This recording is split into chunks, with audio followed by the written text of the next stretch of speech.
мен ешқандай президенттікке қоймаймын, ешқандай президенттікке бармаймын. Мен толық ойдон саналуу жұмышты қолдап шығамын.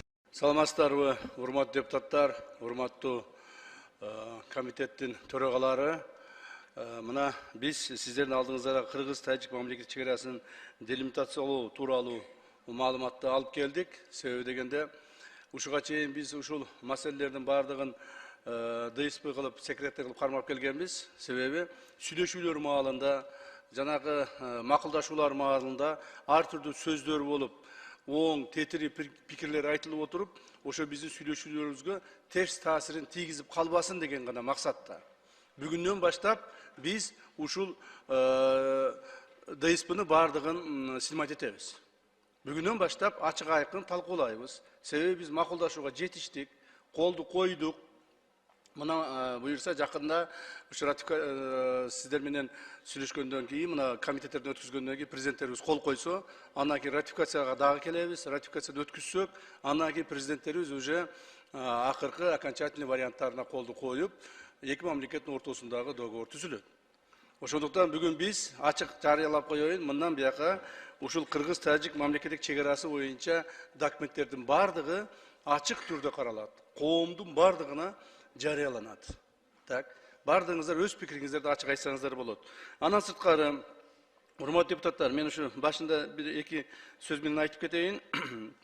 Мына мен азыр сиздерге айткан маалда колдоруңарга ручканы алып, тетрадты алып, жакшынакай кылып жазып отуруңуздар. Анан кийин цифралар көп бул жерде. Бул жерде жанагы айтыла турган маселе көп. Ошолорду жазып алып туруп, кайсыл маселе болсо так сурооңорду берсеңер, мен так жооп берүүгө. Урматтуу кыргыз эли, мен Айшоланын мамасы болом. Азыркы учурда Айшола кызыма операциясына көп суммадагы акча керек болуп жатат. Түркия мамлекетине келгем, бир аз да болсо тыгынчык болсун деп, акча топтойм деп, кызыма жардам берип коюңуздарды суранам. 30.000 AQSh доллары дейт. Аутологичный трансплантация стволовых клеток деп башына.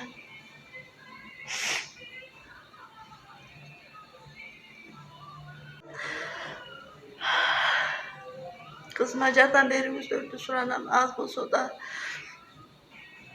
100 сом, 200 сом болсо да салып коюңуздар. Болбосо бул видеону бөлүш. Аракет кыламын ар бириңерге. Анан жанагы туура эмес угуп алып, анан туура эмес маселе же туура эмес болуп кетпесин деген максатта. Себеби чегара деген өтө баалуу, себеби бул маселени биз акыркы 4 жылдан бери өтө көп жолугушуулар өттү, өтө көп кыйынчылыктар болду, өтө көптөгөн сүйлөшүүлөр болду. Эми ошонун натыйжасында мына бүгүнкү келишимге даярдык келдик.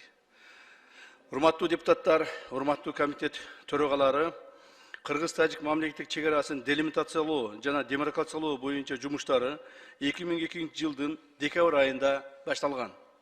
Сүйлөшүүлөрдүн жүрүшүндө Кыргыз Республикасы менен Тажикстан Республикасынын өкмөттүк делегациялары 45 протоколго, топографиялык жумушчу топтору 86 жана укуктук маселелер боюнча жумушчу топтору 25 протоколго кол коюшкан.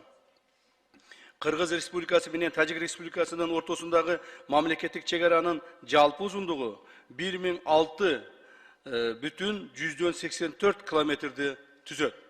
Анын ичинен 519,9 километр чегара сызыгы 2011 жылга чейин такталып, жазылып, өкмөттүк делегациялар тарабынан бекитилген. Ал эми калган 486,194 километр тилкеси акыркы 3 жылдын ичинде такталды. Белгилеп кетсек, 2011 жылы бекитилген 519,9 километр чегара тилкеси боюнча Тажик тарап Кыргыз-Тажик мамлекеттик чегараны арасы жөнүндө келишимге кол коюуну сунуштап, тиешелүү материалдарды даярдаган. Бирок Кыргыз тарап Кыргыз-Тажик чегарасы толугу менен такталып жазылганга чейин келишимге кол коюуга макул болгон эмес. Себеби аталган 519,9 километр чегара тилкеси жалаң тоолуу аймактарды камтып, эл жыш жайгашкан жана чыр чатактар көп катталган аймактардын чегарасы толук такталган эмес эле. Эки тараптуу сүйлөшүүлөр башталган мезгилден тартып эле Тажик тарап чек араны тактоодо 1924-1927 жылкы материалдар менен иштөөнү карманып келген.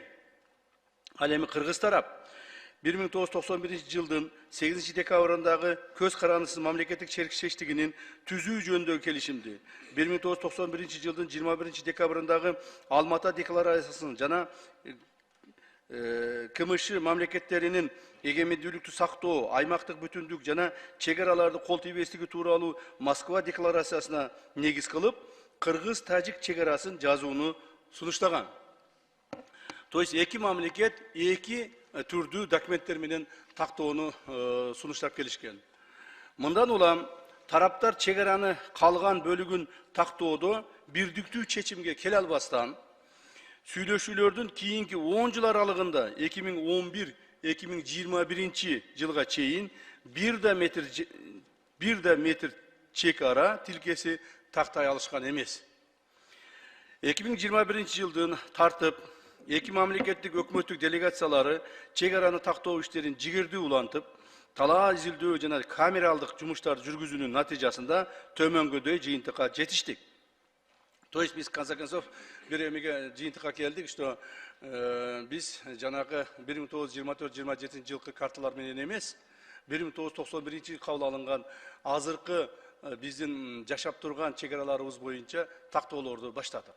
Ушуга экинчи тарап макул болду. Эми кабыл алынган чечимдердин бардыгын мен бир тараптуу деп айта албаймын. Себеби дегенде бир тараптуу мамлекеттик чек ара эч качан чечилбейт. Эки тараптын тең кызыкчылыгын карадык. Бир тараптуу кызыкчылык менен чечилген чек ара эч качан жакшылык алып келбейт. Себеби экинчи тарап да ыраазы болуш керек. Эки тарап тең бири-бирине ыраазы болгон күндө гана тынчтык орнойт, түбөлүк тынчтык келет деген ушундай принциптерди биз кармандык. Ошондуктан тажик тарап менен дагы биз өтө тыгыз байланышып иштеп, алар бизге кайсыл керектүү жерлеринде бизге мындай уступка кылып берип атышты. Биз аларга керектүү жерлеринде аларга ыңгайлуу болгон нерселерди биз аларга уступка кылып берип аттык. Ошентип отуруп акыры келишим түзүлдү. Ошондуктан мына негизги маселелерди мен айтып өтөйүн, ушуларды карап коюңуздар. Биринчи, Лейлек району боюнча мамлекеттик чек ара сызыгынын өтүүсүн жөнгө салууда Тажик Республикасынын Кайрагач участогунан Кыргыз Республикасына пайдасына 155 га жерлер жана 35 га Кайрагач анклавынын жерлери алынды. Жалпы аянты 190 га. Муну лейлектиктер, баткендиктер жакшы түшүнүшөт. Ордуна Кыргыз Республикасынын Саада 21 гектар, Разака участогы 23,5 гектар, Селкан 4 гектар, Майты 7 гектар, Пролетарск 12,5 гектар, Улакжай 15 гектар, Акарык 7 гектар участоктарынан жалпы 90 га жана Баткен районунун Карабак участогунан 65 гектар берилди. Бардыгы 155 гектар берилди. То есть ошондой эле Тажик Республикасынын Кайрагач анклавынын ордуна Майты участогунан 35 га жер берилди. Жалпы берилген аянт 190 га. Биз алардан 190 алдык, 190 бердик. Баягы аралашып кеткен жерлер. Мына лейлектиктер билет, мына Бактияр Калпаев олтурат. Бул жерде жанагы эже бар эле, мына Камила Абдрахманова отурат. Дагы бул жерде Нургүл бар эле. Ушуларды жакшы билесиңер. Баягы Селкананы, Кулундун ылдыйын Селканан. Ошо Селкананын каналынын ылдыйындагы биздин турган жерлердин баарын бердик. Майда чүйдө 2 гектар, 3 гектар, 5 гектар, 9 гектар деген жерлерин баарын бердик дагы. Биздин жерибизде турган булардын чоң жерлерин биз алдык. Так, то есть алмашып алдык. Бирок бул жерде айта кетиш керек, Пролетарск 12,5 гектар дегенде кайсыл жер деп айтып жүрбөңүздөр. Бул баягы Худжен Пролетарск шаары беле? Пролетарск шаарынын ортосунда мурда ошол Союз маалында бизде баягы сельхозхимия деген бир сельхозтехника деген бир организация болгон. Ошонун 12,5 гектар жери болгон. Бирок биз ошол эле маалда Раматылык Баяман Эркинбаев алып аны бирөөгө сатып жиберген экен ошол эле маалдачы. Бирок биз ошону кайра добиваться этип, талашып жүрүп, жок, бул сатып жиберген күндө дагы биздин жерибиз. Алардын пролетарлык шаардын ортосунда болсо дагы 12,5 гектар жер биздики деп отуруп, кайра өзүбүзгө алып, зачетка алдык өзүбүзгө. Так, аны унчукпай койсоң деле эч ким деле көрмөк эмес, эч ким деле билмек эмес, бирок биз аны алдык кайрадан. Муну дагы көптөгөн айлар талашып олтуруп. Андан кийин мына бул Ак Арыктын ылдыйында, Ак Арыкты билесиз, Камил Абдрахман жакшы билет. Ак Арыктын ылдыйында 7 гектар жерибиз бар эле.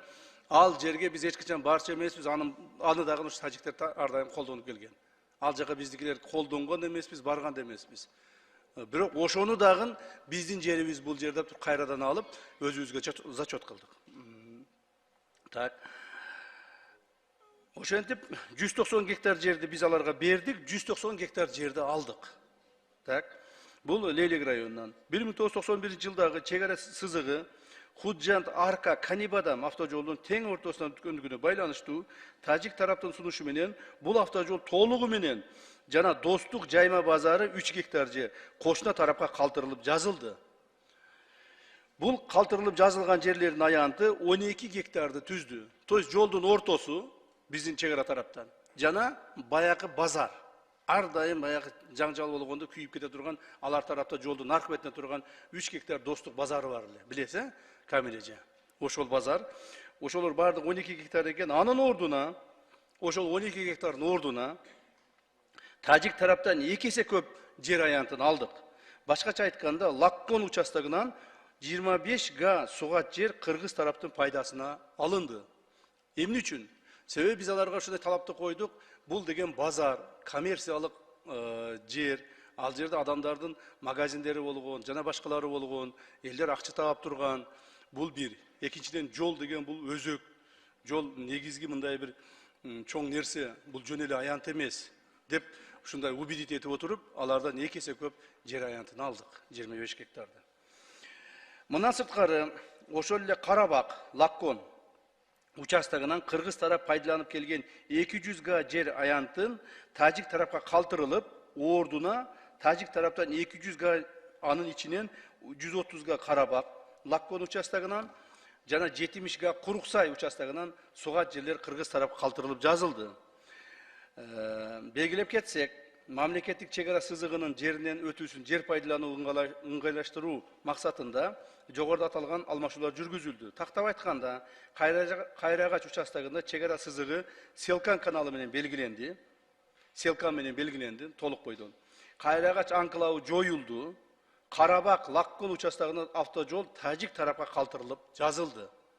Булар тажиктер, ошол тажик тарап Карабакта бизде айланып өтө турган жолу бар эле. Мен муну түшүндүрүп коеюн, түшүнбөгөндөргө. Эмне үчүн 200'ды алып 200'ды бердиңер дегенде. Анан булар бизден суранды. Биз ушуну айланып өтүп атабыз. Бизге ушул жерге шарт түзүп бергиле, түз өткөнгө деп суранганын биз кабыл алдык дагы. Аларга 200 гектар ошол жерден шарт түзүп бердик. Бирок ошол эле жерден, суулуу жерден кайрадан 200 гектарды алдык биз. То есть ошентип тажиктерге биз ыңгайлуу шарт түзүп бердик.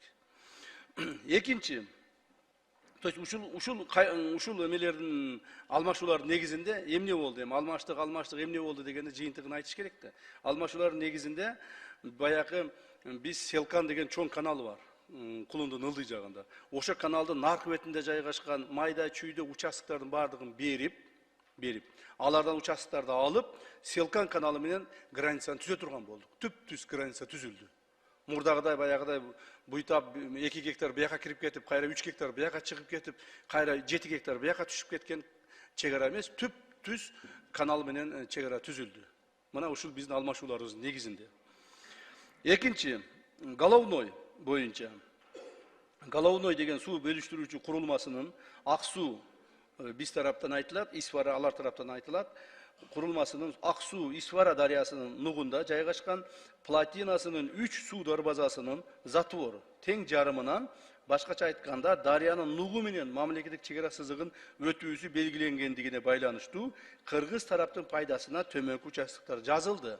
Урматтуу депутаттар, Головной боюнча мен силерге дагы жакшыраак түшүндүрүп кетейин. Себеби дегенде, Головнойдо билесиздер, 89-жылкы кыргыз тажик тарап менен сүйлөшкөндө эле Головнойду ортосунан бөлүп өтөбүз деп сүйлөшүшкөн. Бирок биз ал нерсени биз эме кылган жокпуз, караган жокпуз, аны биз, как говорится, признавать эткен жокпуз. Эми Ак Суу суусу башынан баштап ортосунан бөлүнүп келатат. Бөлүнүп келатып эле биздин Головнойго келгенде бөлүнбөй калып атат да. Алар айтат ортосунан бөлөбүз деп атат, биз айтып атабыз, жок бөлбөйсүңөр деп атабыз. Ошентип талашып биз почти бир 2 жылдай талашып жүрдүк окшойт ушуну. Так, талашып жүрүп акыры эгерде бөлө турган болсок, анда бизге компенсация бересиңер деп туруп, ошол жерде 1,5 люк баары бир деле ошол жерде регулировка болуп атат.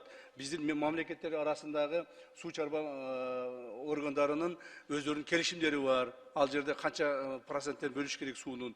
То есть ошол келишимдердин негизинде жүргүзүлөт. Анан ошону жанагы 3 люкту 1,5 люктон кылып бөлдүк, 1,5 люк бизде калды, 1,5 люкту биз тигилерге бердик, жанагы тажик тарапка бердик. Ошонун эсебинен 1,5 люк, эми бир 3 метр жер болсо керек ал жерчи. 3 метр, 4 метрге жетпеген жер болсо керек. Ошонун негизинен биз кайсы жерлерди ынандырып алдык. Бул Унжу булак участогунан 500 гектар жерди алдык, Чоңалай районунан. Өтө мындай конфликттин жери болчу ал жер.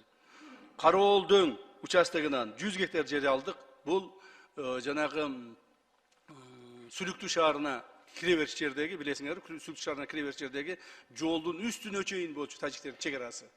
Жолдун үстүнө монти бизди карап турат эле Сүлүктүү шаарынчы. Ошону 100 гектарга чейин ичине киргиздик.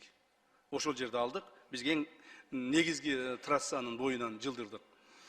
Анан Каттатуз участогунан 150 гектар жерди алдык.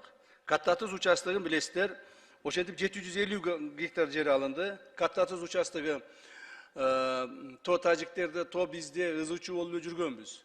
Бирок биз документтердин баарын текшерип чыгып карасак, Каттатуз участогу бизге бөлүнгөн эмес экен. Ошондой болгондо да Каттатузду биз тең ортосунан 300 бөлүп алганбыз. 300 аларга бердик, 300 биз алдык. Так, себеби ал жерде баягы нефти качалкалар, жанагы не деп коет эле? Ушу нефти качат эткендер. Скважиналар, нефти скважиналар болгон. Ошо скважиналардагы тең ортосунан бөлдүк. То есть канча нефти скважина болсо, жарымы аларга калды, жарымы бизге калды. То есть ушундай бир макулдашуу менен бөлдүк. Бирок ошого дагы дополнительный баягы 300 бердик эле, 300дөн дагы 150-ин кайра алып алдык, себеби мына жердин ордуна деп туруп. То есть Каттатуз участогу өзү 600 гектар жер болсо, ошонун 450 гектары бизде калды. Ошентип, жанагы Головной суу сактагычынын бөлүштүрүүчү курулмасынын 1,5 люктун ордуна биз 750 гектар жерди алдык. Үчүнчү, Баткен облусунун Баткен району жана Согди облусунун Исфара районунун ортосундагы туташ эмес Чересополосный жерлерди өз ара жөнгө салууга жетиштик.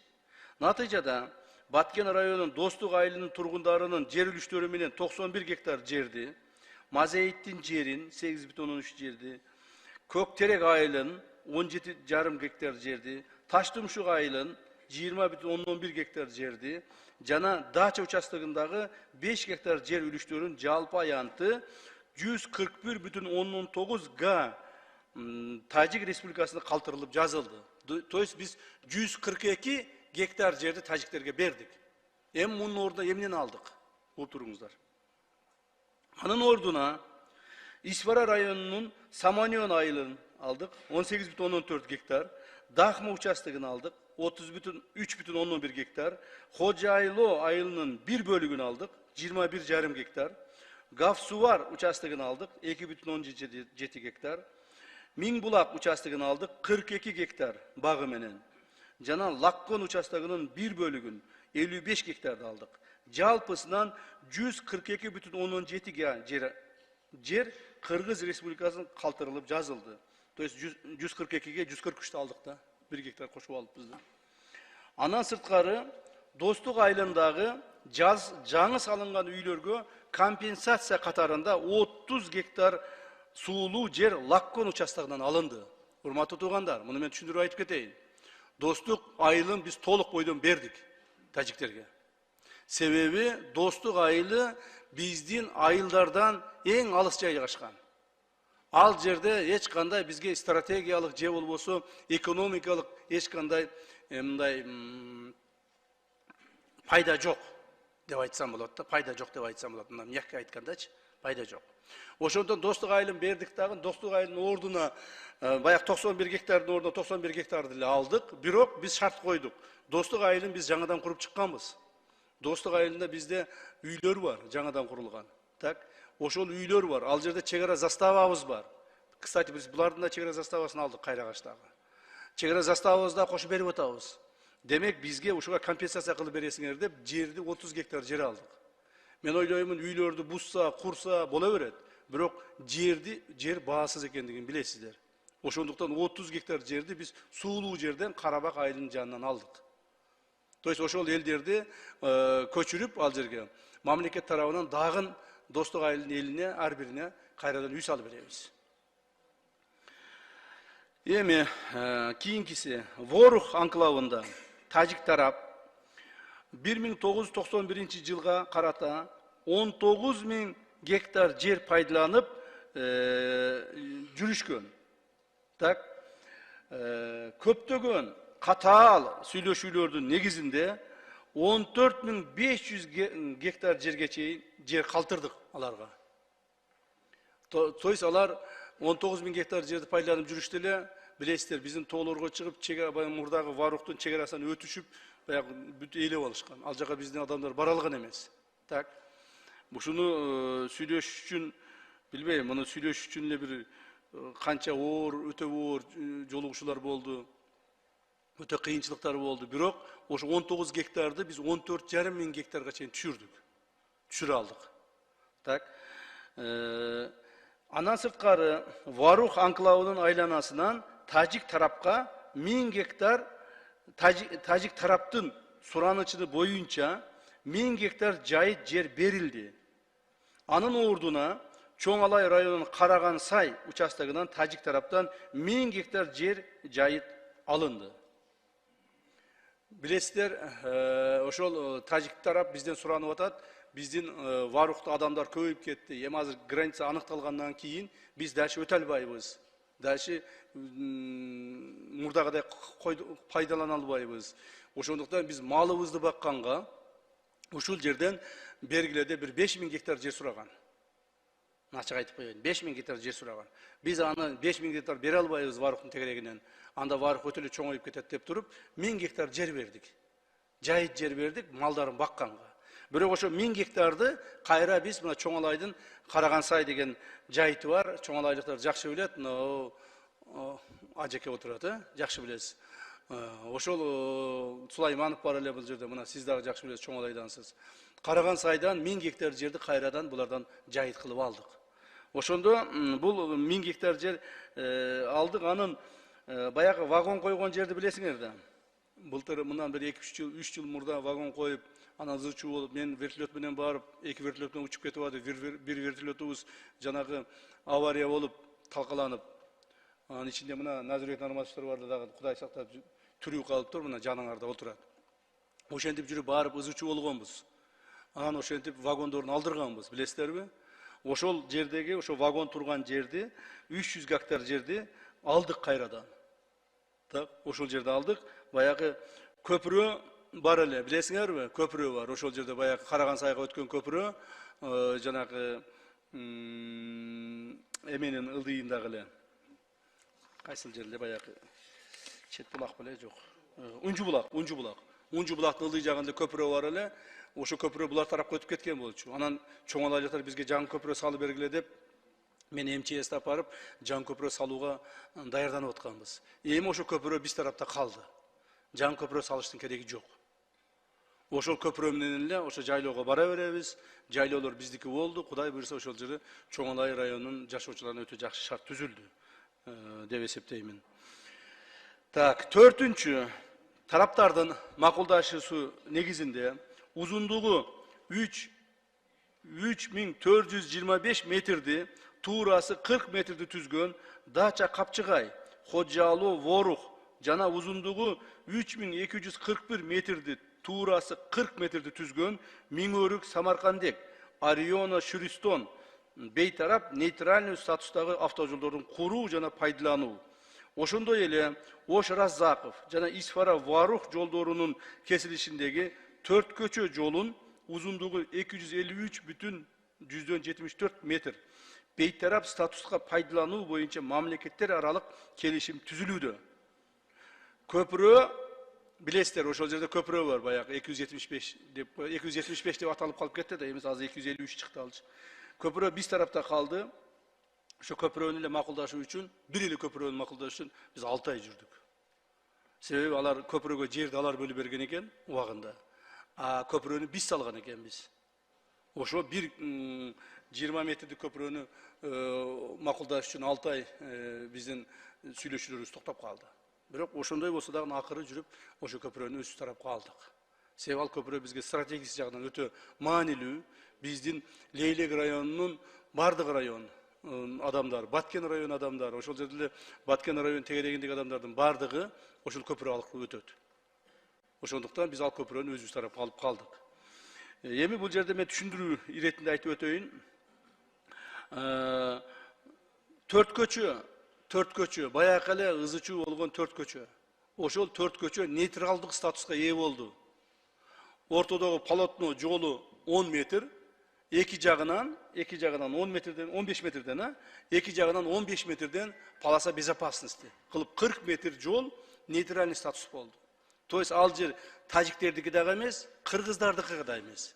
Ал жерде биз эки тараптын өзү ошо эл аралык келишимдерде ошондой нейтралдык статус деген маселе бар экен, ошентип колдоно беребиз.